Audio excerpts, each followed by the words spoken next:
President asked 14 questions from Supreme Court. राष्ट्रपति द्रौपदी मुर्मू ने एक दुर्लभ संवैधानिक प्रावधान का प्रयोग करते हुए 14 प्रश्नों पर सर्वोच्च न्यायालय से परामर्शात्मक राय मांगी। ताकि यह तय किया जा सके कि क्या राष्ट्रपति और राज्यपालों को सहमति के लिए भेजे गए राज्य विधेयकों पर निर्णय लेने के लिए समय सीमा का पालन करना होगा, जब संविधान में ऐसा निर्दिष्ट नहीं है। भारतीय संविधान के अनुच्छेद 200 के अंतर्गत विधेयक का प्रस्तुत किए जाने पर राज्यपाल के समक्ष संवैधानिक विकल्प क्या है? क्या राज्यपाल भारत के संविधान के अनुच्छेद 200 के तहत अपने समक्ष विधेयक प्रस्तुत किए जाने पर अपने पास उपलब्ध इन विकल्पों का प्रयोग करने में मंत्रिपरिषद की सलाह से बाध्य हैं? क्या भारत के संविधान के अनुच्छेद 200 के तहत राज्यपाल द्वारा संवैधानिक विवेक का प्रयोग न्यायोचित है? क्या भारतीय संविधान का अनुच्छेद 361 भारतीय संविधान के अनुच्छेद 200 के अंतर्गत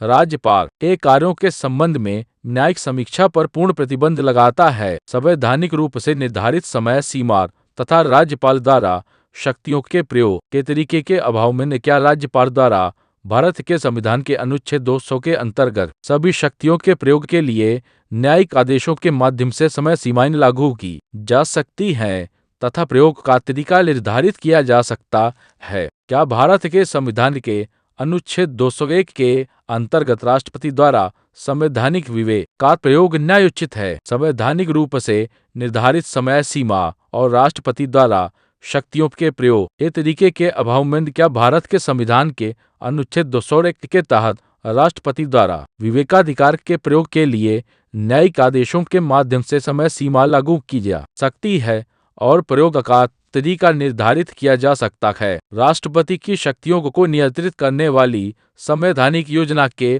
प्रकाश में क्या राष्ट्रपति को भारत के संविधान के अनुच्छेद 140 के तहत संदर्भ के माध्यम से सर्वोच्च न्यायालय से सलाह लेने और राज्यपाल द्वारा राष्ट्रपति की सहमति के लिए या अन्यथा किसी विधेयक को आरक्षित करने पर सर्वोच्च न्यायालय की राय लेने की आवश्यकता है? क्या भारत के संविधान के अनुच्छेद 200 और अनुच्छेद 201 के तहत राज्यपाल और राष्ट्रपति के फैसले कानून बनने से पहले के चरण में न्यायोचित हैं? क्या न्यायालयों को किसी विधेयक के कानून बनने से पहले उसकी विषय वस्तु पर किसी भी तरह से न्यायिक निर्णय लेने की अनुमति है? क्या संवैधानिक शक्तियों का प्रयोग और राष्ट्रपति राज्यपाल के आदेशों को भारत के संविधान के अनुच्छेद 140(2) के तहत किसी भी तरह से प्रतिस्थापित किया जा सकता है? क्या राज्य विधानमंडल द्वारा बनाया यह कानून भारत के संविधान के अनुच्छेद 200 के अंतर्गत राज्यपाल की स्वीकृति के बिना लागू कानून हो जाता है? भारत के संविधान के